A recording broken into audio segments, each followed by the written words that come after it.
Hand എംബ്രോയ്ഡറിക്ക് ആദ്യം വേണ്ടത് തുണിയാണല്ലോ. ഇതിവിടെ ഇരുന്നിരുന്ന പഴയ ഒരു മുണ്ടിൻ്റെ തുണിയാണ്. ഇതാണ് ഞാൻ എടുത്തിരിക്കുന്നത്. തുടക്കക്കാർക്ക് തന്നെ എടുത്താൽ മതി.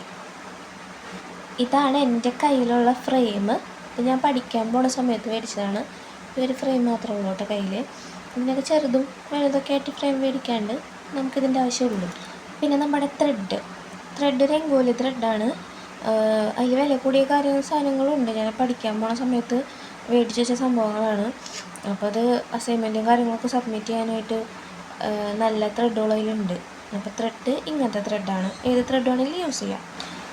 പിന്നെ നമുക്ക് ആവശ്യമായിട്ട് വരുന്നത് കത്രികയാണ്. ഒന്ന് നമ്മുടെ ത്രെഡ് കട്ടറാണ്. അതാണ് നമ്മൾ തുണിയൊക്കെ വെട്ടാനായിട്ട് യൂസ് ചെയ്യുന്നത്. ചെറുതായാലും മതി.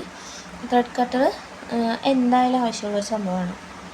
പിന്നെ നമുക്ക് ഏറ്റവും കൂടുതൽ ആവശ്യമുള്ള സാധനം നമ്മുടെ സൂചി എന്ന് പറയുന്നത്. ഞാൻ മറ്റേ എന്തൊക്കെ വേണമെന്ന സാധനത്തിൽ സൂചികളുടെ ഒരു പാക്കറ്റ് ഉണ്ടായിരുന്നു.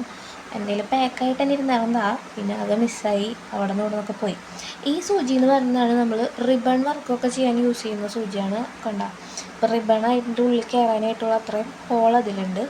റിബണിൻ്റെ വർക്ക് അതിൻ്റെ തുമ്പ് ഉരുണ്ടിട്ടായിരിക്കും ഇരിക്കുന്നുണ്ടാവുക. അപ്പോൾ നമ്മൾ ആ സെറ്റ് മേടിക്കണമെന്ന് വെച്ചിട്ടുണ്ടെങ്കിൽ അതും കൂടെ അതിൽ കിട്ടും. സൂചി. അപ്പോൾ നമ്മൾ നേരത്തെ കാണിച്ച തുണി ഒരു ചതുര സ്ക്വയറായിട്ട് മുറിച്ചെടുത്തിട്ടുണ്ട്. നമ്മളിങ്ങനെ ഫ്രെയിം ഇതുമായിട്ട് പിടിപ്പിക്കാൻ നോക്കാം. ഫ്രെയിമിലാണെന്ന് വെച്ചാൽ ഒരു നട്ട് ബോൾട്ട് പോലത്തെ ഒരു സംഭവമാണ്. അത് തിരിച്ച് ലൂസാക്കിയിട്ടുണ്ടെങ്കിൽ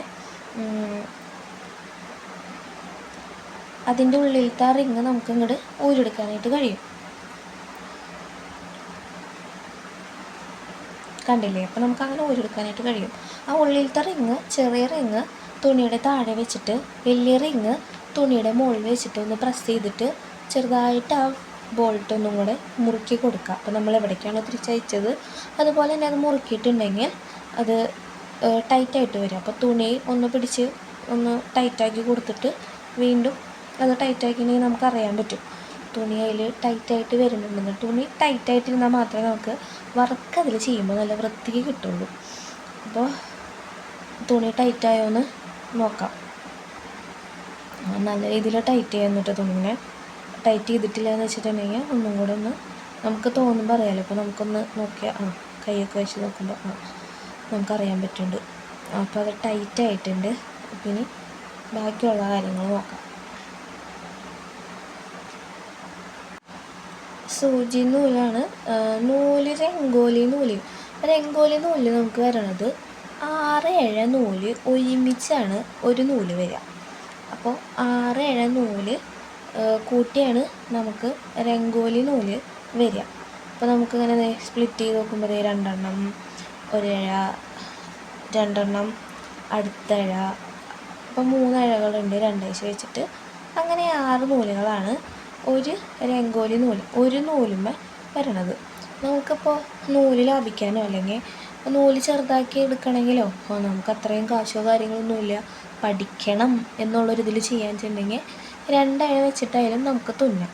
അപ്പോൾ നമുക്ക് സാധാരണ തുന്നാൻ മേടിക്കുന്ന നൂല് ഉപയോഗിച്ചിട്ടും 2 ഇഴ ഇട്ടിട്ട് നമുക്ക് തുന്നാം. അപ്പോൾ ആ തുണിക്ക് പറ്റിയൊരു സൂചി, നൂല്, ആ നൂല് അതിലേക്ക് കോർക്കുമ്പോൾ അത്രയും സൂക്ഷിച്ച് തന്നെ കോർക്കുക. കോർത്ത് കഴിഞ്ഞിട്ടുണ്ടെങ്കിൽ നമ്മൾ സാധാരണ തുന്നണ പോലെയല്ല കോർക്കുക. സൂചി നൂലും കോർക്കൽ, അതും ഈ 6 ഇഴ നൂല് സൂചിയിൽ നമുക്ക് ഉദ്ദേശിച്ച ഒരു സൂചിയിൽ കോർക്കണമെങ്കിൽ നല്ല പാടുണ്ടാവും. ചിലപ്പോൾ 4 കയറും, 2 കയറില്ല, അങ്ങനെയൊക്കെ വരും. അപ്പോൾ അതുകൊണ്ട് നമുക്ക് എന്തെങ്കിലും തുന്നാൻ പറ്റില്ല. അപ്പോൾ അതിന് ബോഡ്കിനൊക്കെ ഉപയോഗിക്കുന്നത് നല്ലതാണ്. പിന്നെ നമ്മൾ സാധാരണ തുന്നണ നൂലെടുക്കുന്ന പോലെയല്ല. നമ്മൾ സൂചിയുടെ ഇതൊക്കെ അതിൻ്റെ ഉള്ളിൽ കയറി കഴിഞ്ഞിട്ടുണ്ടെങ്കിൽ അത് അങ്ങോട്ട് വലിച്ചെടുക്കാണ്ട് കുറച്ച് മാത്രം വലിച്ചിട്ടിട്ട് അതിൻ്റെ തുമ്പത്ത് പോയി കെട്ടിടാണ് ചെയ്യുക. അപ്പോൾ അത് അത്രയും നമുക്ക് നൂല്, അതായത് 6 ഇഴ നൂല് തന്നെ നമുക്ക് യൂസ് ചെയ്യാൻ വേണ്ടു. അപ്പോൾ നമ്മൾ സാധാരണ തുന്നുമ്പോൾ ഒന്ന് ഇങ്ങനെ ഇട്ടിട്ട് ഇങ്ങനെ അടുപ്പിച്ച് കൊണ്ടുവച്ചിട്ട് വീണ്ടും കെട്ടിയിട്ടിട്ടൊക്കെയാണല്ലോ ചെയ്യുക. അതിൻ്റെ ആവശ്യമില്ല.